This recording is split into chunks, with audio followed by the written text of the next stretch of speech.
Death or alive লেখিকা প্রিয়াঙ্কা হাওলাদার পর্ব ৭। রাতটা ছিল গভীর কালো, অথচ আকাশে চাঁদ ছিল অপার মোহে ভাসমান। চাঁদের আলো মধুপুরগড়ের গহন জঙ্গলে রূপালি ছায়ায় ঢেকে দিয়েছিল। পাতার ফাঁকে ফাঁকে সোনালি রঙের মতো ছিটকে পড়ছিল আলো, আর ঘন অন্ধকারে কখনো ছায়া কখনো আলো মিলে এক অদ্ভুত বিভ্রম সৃষ্টি করেছিল।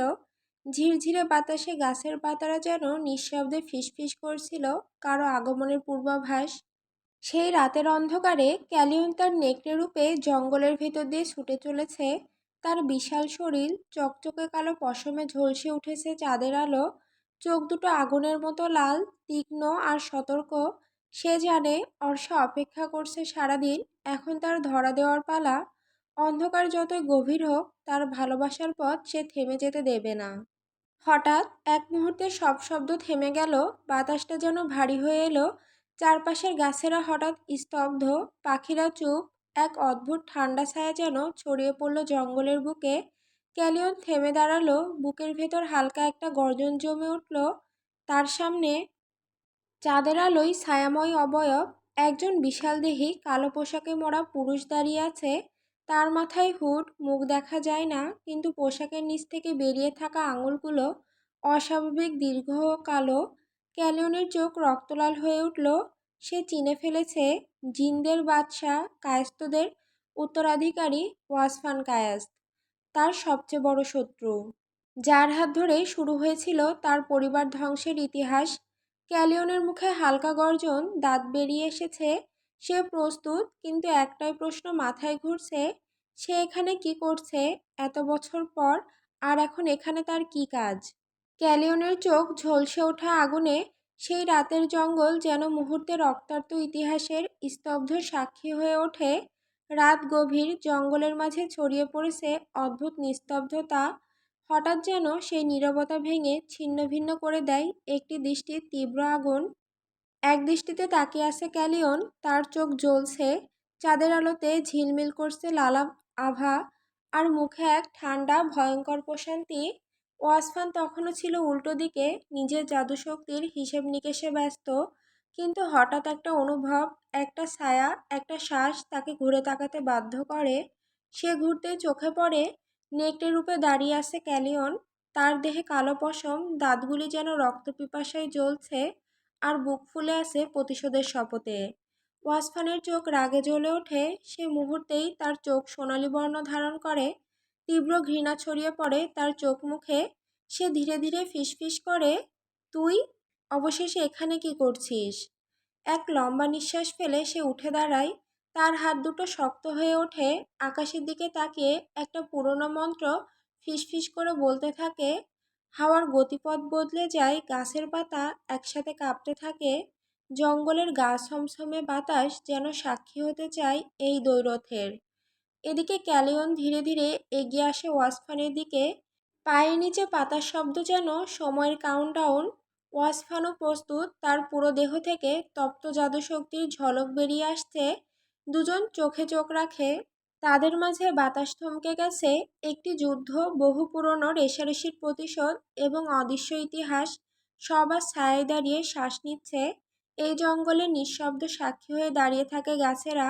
তারা জানে রক্ত ঝরবে, আর হয়তো আজ রাতেই ধ্বংস হবে কেউ। জিন আর নেকড়ে, দুই অন্ধকার প্রজাতির চিরশত্রু।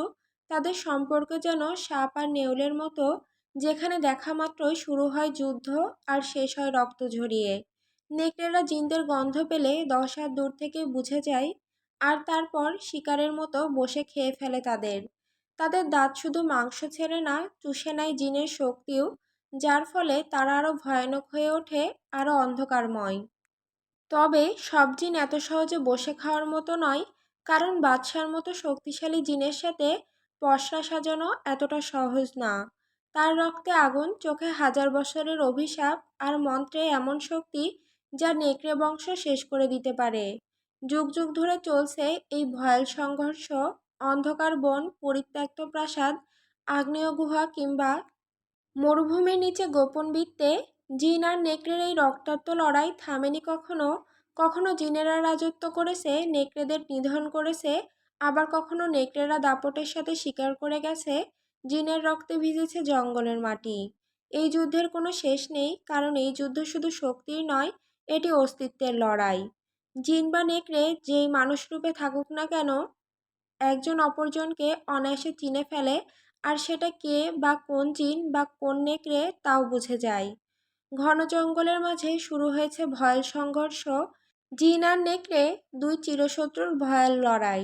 একদিকে সোনালি চোখের রহস্যময় জিন ওয়াসফান, অন্যদিকে নেকড়ে রূপে ভয়ঙ্কর ক্যালিয়ন। একবার ক্যালিয়ন ঝাঁপিয়ে পড়ে ওয়াসফানের উপর, তার তীক্ষ্ণ নখের আঘাতে জঙ্গলের বাতাস কেঁপে ওঠে। ওয়াসফানও পাল্টা আক্রমণ চালায়, কখনো আগুনের ফুলকি, কখনো অদৃশ্য ধাক্কা। তবুও আজ যেন তার জাদুশক্তিতে কিছু একটা ঘাটতি। সে দুর্বল, হয়তো দীর্ঘ সময় ধরে ভাইকে খোঁজার জন্য নিজের জাদুশক্তি অনেক বেশি প্রয়োগ করার কারণে। ক্যালিয়ন এটা বুঝে ফেলে। সে ডাক দেয় তার বড় বড় নেকড়ে সঙ্গীদের। কালো ছায়ার মতো ঘিরে ধরে তারা চারপাশ। তারপর ক্যালিয়ন নিজের হাতের ধারালো নখ বাড়িয়ে এক লাফে ঝাঁপিয়ে পড়ে ওয়াসফানের ওপর। বুকের একপাশে তীব্র আঁচড় বসিয়ে দেয়। ওয়াসফানের শরীর কেঁপে ওঠে, সে দুপা পিছিয়ে যায়। তার মাথার হুডটা পড়ে যায় পেছনে। চাঁদের আলোয় ঝলসে ওঠে তার সেই কিংবদন্তি সোনালি চোখ, যা কপালের সামনে চুল দিয়ে ঢেকে আছে। তার মুখে একটা কালো মুখোশ এখনো আছে, তাই আর তার আসল চেহারা এখনো এক রহস্য। কিন্তু ক্যালিয়ন থেমে থাকে না। সে এবারই সুযোগ ভেবে আবারও তার উপর ঝাঁপিয়ে পড়তে যায়। তার থাবা ঠিক ওয়াসফানের গলায় এসে পড়ার আগ মুহূর্তে থর এক প্রচণ্ড গর্জন। ক্যালিয়নের শরীর আচমকা আছড়ে পড়ে একপাশে। তাকে কেউ খুব জোরে আঘাত করেছে। ঘন জঙ্গলের মাঝে চারদিক নিস্তব্ধ। একদিকে ক্ষতবিক্ষত ওয়াসফান, অন্যদিকে দাঁড়িয়ে আছে ক্যালিয়ন। তার গা থেকে রক্ত ঝরছে, তবু চোখে আগুন। হঠাৎ ঠিক পেছন থেকে এক তীক্ষ্ণ যন্ত্রণার শ্বাসরুদ্ধ করা স্পর্শ। ছুরি। ক্যালিয়নের দেহ জমে যায়, সে আস্তে আস্তে ঘুরে দাঁড়ায়। তার চোখে অবিশ্বাস, তার ঠোঁট কাঁপছে।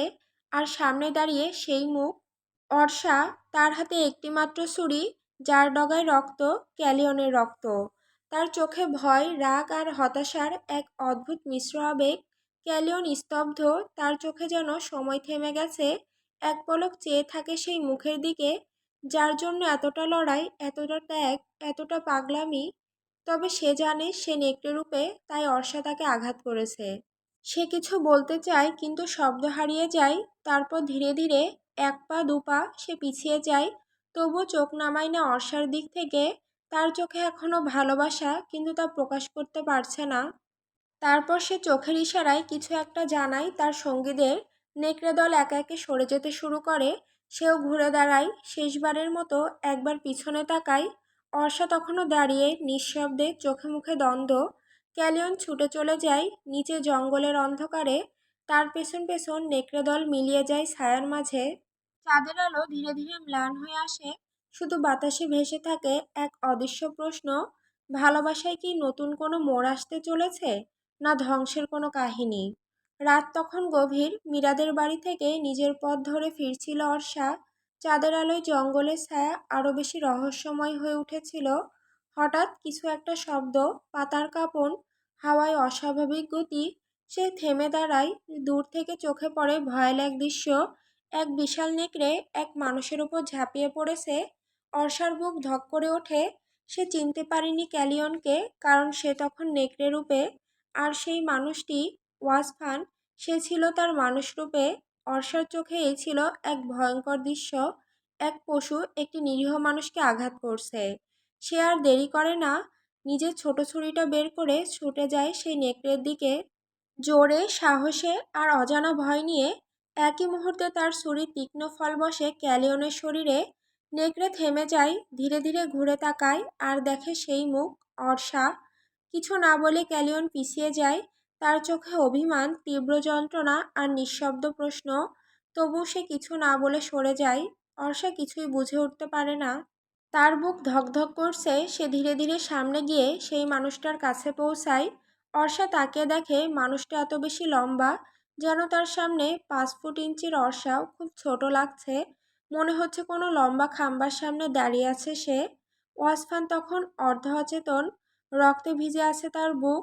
সে ওয়াসফানকে ধরে গাছের শিকড়ে বসায়। তারপর অর্ষা কিছু না ভেবে নিজের গলার স্কার্ফ খুলে নেয় আর আস্তে করে বেঁধে দেয় ওয়াসফানের ক্ষতস্থানে। তার হাত কাঁপছে কিন্তু চোখে দয়া। সে তখনও জানে না সে যে নেকড়ে রূপীকে আঘাত করেছে সেই তার মনের সেই রহস্যময় মানুষ ক্যালিয়ন। আর ওয়াসফান যাকে সে রক্ষা করেছে সেই হয়তোবা তার জীবনে সবচেয়ে বড় বিপদ হবে। ওয়াসফান স্থির দাঁড়িয়েছিল, পুরো শরীরে যেন এক মুহূর্তের জন্য শীত দ্বারা বেয়ে ঠান্ডা স্রোত বয়ে গেল। চোখের সামনে ঘটে যাওয়া দৃশ্যটা অবিশ্বাস্য। এক সাধারণ মেয়ে হয়ে একটা নেকড়েকে এক মুহূর্তে কাবু করে ফেললো। সে কিভাবে করলো, কি শক্তি ব্যবহার করলো, সেই ভাবনা আসার আগেই তার চোখ আটকে গেল মেয়েটির উপর। অর্ষা নেকড়েটাকে সামলে তার দিকে এগিয়ে আসছে, ধীরে ধীরে স্কার্ফ খুলে তার ক্ষত জায়গাটাতে বেঁধে দিতে শুরু করে। সেই মুহূর্তে ওয়াসফান তার চোখ সরাতে পারে না, যেন পৃথিবীর সমস্ত শব্দ নিস্তব্ধ হয়ে গেছে। চারপাশের প্রকৃতি থমকে গেছে শুধু একটিমাত্র দৃশ্য দেখার জন্য, অর্ষা। তার চুল বাতাসে উঠছে, চোখের কোণে শীতল আত্মবিশ্বাস, ঠোঁটের নরম নড়াচড়া, নিঃশ্বাসের ঘন স্পন্দন। ওয়াসফানের চোখে সবকিছু যেন ধীরে চলা কোনো মায়াবী সিনেমার দৃশ্য। এতটা নরম, এতটা অপার্থিব সুন্দর লাগছিল তাকে, যেন অন্ধকার জগতের মধ্যে এক ফালি আলো। অর্ষা যখন স্কার্ফ বাঁধা শেষ করে ওয়াসফানের চোখে চোখ রাখে, তখন সে থমকে যায়। ওয়াসফানের চোখের মণি তখন লাল, হালকা রাগ, বিস্ময় আর মুগ্ধতা একসাথে জ্বলছে। চুল কিছুটা চোখের উপর এসে পড়েছে, মুখে কালো মাস্ক, তবু তার সেই গভীর দৃষ্টি বোঝায় সে এখন সম্পূর্ণভাবে অর্ষার প্রতি মগ্ন। দুজনের মাঝখানে এক অদ্ভুত নীরবতা জমে ওঠে, একটা বিদ্যুৎ রেখা যেন দুজনের মাঝখান দিয়ে ছুটে যায়, নিভৃত কিন্তু তীব্র। ওয়াসফানের শ্বাস একটু ঘন হয়ে আসে, সে কিছু বলতে চায় কিন্তু শব্দ আটকে যায় গলার কাছেই। ওয়াসফান হঠাৎ ছোট করে বলে ওঠে, লিটিল মনস্টার। অর্ষা তার সঙ্গে সঙ্গে শুনে ফেলে, কৌতূহল ভরা চোখে জিজ্ঞেস করে, আপনি কিছু বললেন? ওয়াসফানের যেন ধ্যান ভেঙে যায়, তার দৃষ্টিতে ক্ষণিকের জন্য ঝলকে ওঠে বিস্ময়, তারপর বিরক্তি। সে মনে মনে গজগজ করে ওঠে, এই দুর্বল তুচ্ছ মানবীর দিকে আমি এতক্ষণ তাকিয়েছিলাম কেন? কি এমন আছে ওর মধ্যে? নিশ্চয়ই কোনো কালো জাদু জানে। জিনদের বশ করার ক্ষমতা না থাকলে আমি আমি কেন তার দিকে এতটা আকৃষ্ট হব? ওরা সব পারে, বশ করতেও পারে, ধ্বংস করতেও। ঘৃণা করি আমি এদের, এরা এক একটা মনস্টার। তার চোখে ঘৃণা ছায়া ফেলল মুহূর্তে। আর কোনো কথা না বলে বসা থেকে উঠে অর্ষার পাশ কাটিয়ে দ্রুত হেঁটে চলে গেল। অর্ষা হতচকিত হয়ে তাকিয়ে রইল তার পেছন দিকে, মনে মনে বলল, একটা ধন্যবাদও দিল না। জীবন বাঁচালাম আর সে এমন মুখ করে চলে গেল। মানুষগুলো আজকাল এত অদ্ভুত কেন? প্রতিদিনই নতুন একরকম পাগলের দেখা মেলে। দূরের ঘন ঝোপের আড়ালে দাঁড়িয়ে ক্যালিও নিঃশব্দে সবকিছু দেখছিল। সে ভেবেছিল চলে যাবে আর ফিরবে না, কিন্তু পারল না। এই ভয়ঙ্কর অদ্ভুত শক্তির জিনের হাতে সে কিভাবে অর্ষাকে একা ফেলে যায়। তার মনটা মানেনি, পা দুটো টেনে এসেছে ফিরে সে ঝোপের আড়ালে। তবে সে যা দেখল তা তার হৃদয়ে বিদ্যুৎ ঝলকের মতো আঘাত করল। অর্ষা, তার অর্ষা, তার চোখের সামনে অন্য কারো স্পর্শে জড়িয়ে পড়ছে। ওয়াসফানের অন্ধকার চুম্বন, কাঁপানো কণ্ঠে বলা কথা, আর অর্ষার সেই নির্বাক স্থিরতা, সব কিছু যেন ক্যালিয়নের হৃদয়ে আগুন ধরিয়ে দিল। সে জানে অর্ষা তাকে চেনে না, জানে না তার নেকড়ে রূপ, জানে না এই নেকড়ের আড়ালে সেই ক্যালিয়ন। তবুও সেই না বলা ভালোবাসা, সেই সব অর্পণ করা অনুভূতির গভীরতা, সব যেন আজ ভেঙে চুরমার। তার দুহাত শক্ত করে মুষ্টিবদ্ধ হলো, গাল ঘেঁষে এক ফোঁটা গরম জল ঝরে পড়ল। এরপর হঠাৎ সজোরে সে আঘাত করল পাশের মোটা গাছের গায়ে। ঠাস, চামড়া ফেটে রক্ত ঝরল, কিন্তু সেই যন্ত্রণাও যেন হার মানে হৃদয়ের যন্ত্রণার কাছে। আস্তে আস্তে ক্যালিয়ন ঝোপের আড়াল থেকে পিছিয়ে এলো, তার কাঁধ নুয়ে পড়েছে, চোখে বেদনার ছায়া। ভালোবাসি, ফিসফিস করে বলল সে। ওদিকে ওয়াসফান চলে গেলে অর্ষাও থামেনি, চুপচাপ সেখান থেকে চলে গেল নিজের বাড়ির দিকে। তার চোখে ভয়, দ্বিধা আর অজানা আবেগ, যেন কিছু ভেঙে পড়েছে তার ভেতর, অথচ সে বুঝতে পারছে না ঠিক কী। গভীর রাত্রি, হিমেল হাওয়া গায়ে কাঁটা দিয়ে উঠছে, দূর থেকে ঘুঙুরের শব্দ যেন আসছে আবার মিলিয়েও যাচ্ছে। এই রহস্যময় পরিবেশে ধীরে ধীরে নিজের বাংলোর দিকে এগিয়ে যাচ্ছে জিনদের বাদশাহ ওয়াসফান। আজ তার চেহারায় সেই আগের রুদ্রতা নেই, চোখে ক্লান্তির ছাপ, ঠোঁটের কোণে এক অনুচ্চারিত বেদনা, শরীর দুর্বল, মনের ভেতরে এক প্রবল ঝড়। তবুও তার গম্ভীর মুখে রাজাধিরাজের মতো কঠিন শাসন বজায়। বাংলোর দরজায় পৌঁছাতেই ভেতর থেকে ছুটে আসে তার অনুগত আয়রাক। বাদশাহ, আপনি কি প্রিন্স জাইমকে খুঁজে পেয়েছেন? ওয়াসফান চোখ বন্ধ করে এক মুহূর্ত নিঃশ্বাস নেয়, তারপর নিচু স্বরে বলে, হ্যাঁ, সে আছে এই জঙ্গলেই এক গুহায়। তাকে আটকে রেখেছে এক সাধু, এক কুচক্রী ব্ল্যাক ম্যাজিক চর্চাকারী। সে জানে জাইম সাধারণ জিন নয়, সে আমার ভাই, রাজরক্তের বাহক। তাই সে চেয়েছে আমার ভাইকে দিয়ে কুতন্ত্র সাধতে। তাকে বন্দি করে রেখেছে এক অভিশপ্ত বোতলে। আইরাক বিস্ময়ে বলে ওঠে, এ কি ভয়ঙ্কর দুঃসাহস! সে কি জানে না কার ভাইকে সে ছুঁয়েছে? ওয়াসফান এবার চোখ মেলে তাকায়, তার চোখে লেলিহান আগুন। সে জানে না, জানলেও আজ আর কাজে আসবে না। আমার ভাইকে ছোঁয়ার অপরাধে আমি তাকে জীবিত রাখব না। একটা দীর্ঘ নীরবতা নামে, বাতাস থমকে যায়। এরপর ধীরে ধীরে ওয়াসফান সামনে এগিয়ে এসে বলে, প্রস্তুত থাকো আয়রা, কাল আমরা বেরোবো। সেই সাধুর দুঃসাহসের শাস্তি হবে। আমার ভাইকে আমি ফিরিয়ে আনবো। আগুনের শপথ, আমি তাকে রক্তে ধুয়ে দেব। কাল হবে সেই রাত্রি যেদিন জিনের আগুনে জ্বলবে এক মরণ পূজার ঘি। আয়রাক মাথা নত করে বলে, যেমন হুকুম বাদশাহ। আগুনের প্রতিজ্ঞা পূর্ণ হবেই। সন্ধ্যা আবার ঘনিয়ে আসে, এক নিস্তব্ধ রাত্রির ভেতর বজ্রের মতো শপথে কাঁপে জিনদের বাংলো।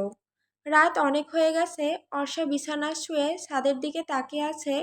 ঘরের নিস্তব্ধতায় কেমন ঘড়ির কাঁটার টিকটিক শব্দ, আর মাঝে মাঝে বাইরে দিয়ে হালকা বাতাসে পর্দার ফিসফাস। মোবাইলটা পাশে পড়ে আছে, নিঃশব্দ নিস্তব্ধ, যেন তার মতোই। ক্যালিওনের কোনো মেসেজ নেই, কোনো কলও নেই। হাহ, ঠিকই তো, অর্ষা নিজেকে বলে। ঠোঁট কেটে একরকম করুণ হাসি দেয়। আমি কেন অপেক্ষা করছি? আমি তো এমনটা কখনোও করিনি। তার মন অস্থির, কিন্তু সে নিজেকেই ধমক দেয়। তুই অর্ষা, একটা ট্রমার মধ্যে দিয়ে গেছিস, তবু ভেঙে পড়িসনি। ভার্সিটির সময় কত ছেলে তোকে প্রপোজ করতে চেয়েছে, তুই কি কাউকে পাত্তা দিয়েছিস? না, উল্টো কেউ কাছে আসলেই দুমদাম কেলিয়ে দিয়েছিস। সে চোখ বন্ধ করে গভীরভাবে নিঃশ্বাস নেয়, যেন নিজেকে সামলাতে চাইছে। আর আজ, আজ তুই কিনা একটা ছেলের জন্য মন খারাপ করছিস? সি অর্ষা, একটা আঘাত করা তাচ্ছিল্য মিশে আসে নিজের গলায়। এত অধঃপতন, এত দুর্বলতা! ক্যালিয়নকে একটা ছেলে মাত্র, আর তুই? সে উঠে বসে, মাথা নিচু করে নিজের হাতের মুঠো শক্ত করে ধরে, তারপর আবার বিছানায় শুয়ে পড়ে। চোখ দুটো বারবার বন্ধ করার চেষ্টা করেও পারে না। ক্যালিয়নের কথা মনে পড়ছে, তার হাসি, তার চোখ, তার চুপ থাকা, আবার হঠাৎ হঠাৎ কেয়ার দেখানো। না, আমি আর ভাববো না ওকে। নয় মানে নয়। নিজেকে বোঝাতে বোঝাতে কখন যে ঘুম এসে গেছে অর্ষা জানে না। তার মুঠোয় তখনও অদৃশ্য এক অভিমানের আগুন জমে আছে।